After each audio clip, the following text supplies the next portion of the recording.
मैंने इस तरह की आमरीत और इस किस्म के जबर की मिसाल कम ही देखी है।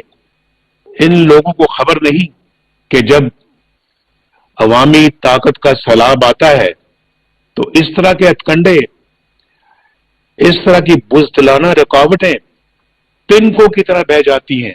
अल्लाह ताला के फजलो करम से आपने जब मुझे पहली मरतबा वज़ीर आज़म मुंतखब किया तो पाकिस्तान मुआशी तौर पर इस खित्ते का सबसे मजबूत तरीन मुल्क बनकर उभरा, जो आज सिफर से भी नीचे है। और अल्लाह के फजलो करम से आप जानते हैं कि खुशहाली और रोजगार के बेशुमार मौके पैदा किए गए, अल्लाह ने किए। का मोटरवे बनाकर तोहफे में दिया। और आपने जब मुझे दूसरी मरतबा वज़ीर आज़म मुंतखब किया, अल्हम्दुलिल्लाह, तो फिर मैंने पाकिस्तान की सालमियत और बका पर कोई समझौता नहीं किया। और अल्लाह ताला के फजलो करम से पाकिस्तान दुनिया की 7वीं बड़ी एटमी कुव्वत बन गया। जब भारतीय वज़ीर आज़म वाजपेयी साहब इसी तारीखी मैदान में आए जहां आज आप हैं, और खड़े होकर कहा, उन्होंने कहा कि हम पाकिस्तान के वजूद को तस्लीम करते हैं और पाकिस्तान का अपना मकाम है, अपनी मोहर है। तीसरी मरतबा वज़ीर आज़म और शहबाज शरीफ साहब को वज़ीर आला बनाया तो आप जानते हैं अच्छी तरह से, मुझे याद दिलाने की जरूरत नहीं है कि पाकिस्तान अंधेरों में डूबा हुआ था। 20-20 घंटे की लोड शेडिंग होती थी, याद है ना आपको? 20-20 घंटे, और गैस की लोड शेडिंग से चूल्हे ठंडे पड़ चुके थे। हर तरफ दहशत गर्दी का राज था, रोज बम धमाके होते थे, हर तरफ बदअमनी बदअमनी थी। और फिर गैस की लोड शेडिंग का खात्मा किया और दहशत गर्दी को जड़ से उखाड़ फेंका। याद है ना आपको? आज यहां से कुछ ही फासले पर, आप जानते हैं, यहां से थोड़ी दूर के फासले पर ऑरेंज ट्रेन चल रही है। लाहौर, मुल्तान, रावलपिंडी, इस्लामाबाद मेट्रो बस लाखों लोगों को बाइज्जत सफर मुहैया कर रही है। स्कूल, कॉलेज, यूनिवर्सिटियां बन रही थी और सेहत के शोबे में PKLI जैसे इदारे बन रहे थे, अस्पताल बन रहे थे। मैं इन मंसूबों की तकमील पर अपने भाई शहबाज शरीफ को शाबाश देता हूं, दिल की गहराइयों से शाबाश देता हूं। पूरी कौम जान चुकी है और आपको भी पता है कि 2018 के इंतखाबात में किस तरह हमारी तारीख की सबसे बड़ी धांधली की गई, किस तरह चंद जर्नैलों ने मिलकर फैसला किया कि नवाज शरीफ, शहबाज शरीफ और मुस्लिम लीग नून को इबरत का निशाना बनाना है। किस तरह उन्होंने तय किया कि एक ऐसी कठपुतली को लेकर आना है जो आंखें बंद करके, और आज वही कुछ हो रहा है आपके सामने, उन्होंने वोट इस तरह चोरी करके एक नालायक, नाअहल और नादान खलंडरों का एक सर्कस लगाया। और फिर देखते ही देखते तरक्की की राह पर आगे बढ़ते हुए पाकिस्तान को गुर्बत, महंगाई, बेरोजगारी, बदअमनी और मुआशी तबाही की गहरी खाई में धकेल दिया। हमारे दौर में आटा 35 रुपए किलो था, 35 रुपए। मुझे बताओ कि आज आपको आटा कितने रुपए का किलो मिलता है? नवाज शरीफ के दौर में चीनी 55 रुपए किलो थी, ये आपको पता होना चाहिए, और मैं आपसे गलत बात कभी नहीं करता। नवाज शरीफ के दौर में आपको याद है ना, डॉलर 104 रुपए पर था। अपने साथ होने वाले जुल्म का हिसाब किससे लें, किससे पूछें? 50 लाख घर बनाने का वादा किधर चला गया, किससे पूछें? कि 27 अरब में मेट्रो बस बनाने वाला शहबाज शरीफ, लेकिन पेशावर BRT जिसमें कौम के 110 अरब डुबोने वाले आज क्यों दंदनाते फिरते हैं, किससे पूछें? کہ आसिम सलीम बाजवा ने अमेरिका में अरबों की सल्तनत कहां से बनाई? किससे पूछें कि अलीमा खान ने बैरून मुल्क अरबों रुपए की जायदाद कैसे बनाई?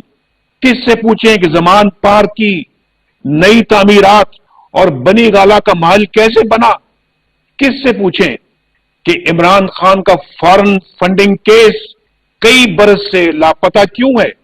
तुम और अलीमा खान तो खुद साकिब निसार के एनआरओ पर जी रहे हो। किससे पूछें कि हमारे करीब तरीन दोस्त सऊदी अरब और चीन भी हमसे क्यों दूर हो गए? हंसता बसता पाकिस्तान दुनिया में आज क्यों तन्हा हो गया है?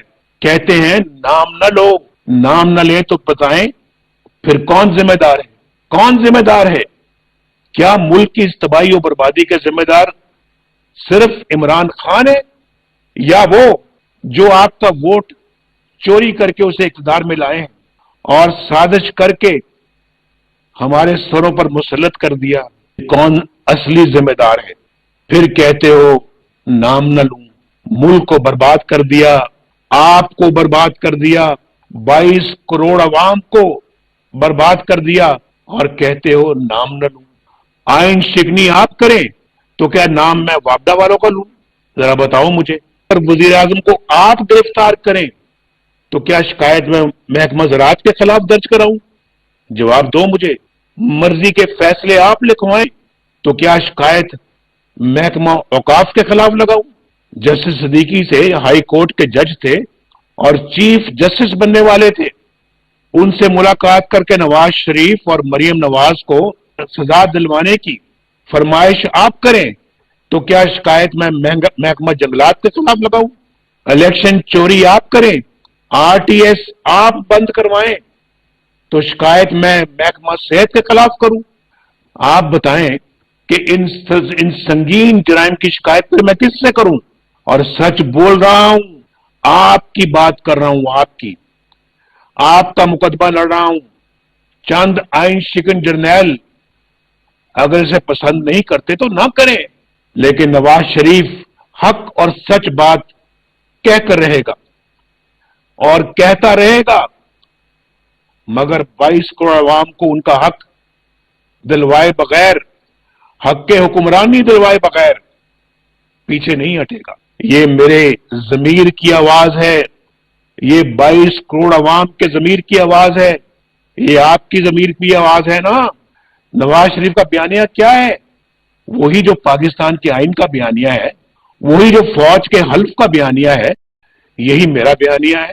आइन की ताबेदारी करो, अपने हल्फ की पासदारी करो, सियासत से दूर रहो, फौज के इदारे को अपने सियासी मकासद के लिए मत इस्तेमाल करो, एजेंसियों में पॉलिटिकल इंजीनियरिंग की फैक्ट्रियां बंद करो, इंतखाबात चोरी मत करो, वोट को इज्जत दो, फौज को मुतनाजा मत करो। मेरे दोस्तों, यही है मेरा बयानिया। मुल्क या रियासत या कौमी सलामती के खिलाफ है तो मुझे बताओ। जब आप आइन तोड़ते हैं, जब आप अपने हल्फ की खिलाफ वर्जी करते हैं, जब आप 10-10 साल इक्तदार पर कब्जा करते हैं, जब आप मुल्की दफा के लिए काम करने की बजाय सियासतदानों को जेल में डालने के लिए दिन रात एक कर देते हैं, जब आप वॉर गेम्स की बजाय पॉलिटिकल गेम्स खेलने लगते हैं, जब आप हर अवामी लीडर को इबरत का निशाना बनाने लगते हैं, तो फिर बजा तौर पर अवाम को शिकायतें पैदा होंगी, फिर सवाल होंगे और सवाल पूछे जाएंगे। इन सवालों का जवाब ये नहीं कि नाम क्यों लेते हो। मैं अगर आपसे पूछूं, जब एक जर्नैल एक जज के घर जाता है कि नवाज शरीफ और मरियम नवाज को नहीं छोड़ना, और ये बात मंजर आम पर आती है, तो उस जर्नैल के खिलाफ क्या एक्शन लिया जाता है? उसको तो उल्टा तरक्की दे दी जाती है। आपने उन अफसरों के खिलाफ क्या कार्रवाई की जिन्होंने आपके बकौल जज्बात में आकर आईजी सिंध को अगवा किया? कहते हैं जज्बात में आकर आईजी को अगवा किया। क्या वो मरियम नवाज शरीफ के होटल का दरवाजा तोड़कर اندر داخل نہیں ہوئے؟ کیا اس سے فوج کا وقار بلند ہوا؟ فوج کا مرتبہ بلند ہوا؟ بھائی میں نام اس لیے لیتا ہوں کہ الزام پوری فوج پر نہ لگے، الزام میری پاک فوج پر نہ لگے، ان پیارے مجاہدوں اور جان بازوں پر نہ لگے جو اس کھیل سے سینکڑوں میل دور اپنے مورچوں میں ڈٹے ہوئے ہیں اور وطن کے دفاع کے لیے قربانیاں دے رہے ہیں۔ انہیں کیا خبر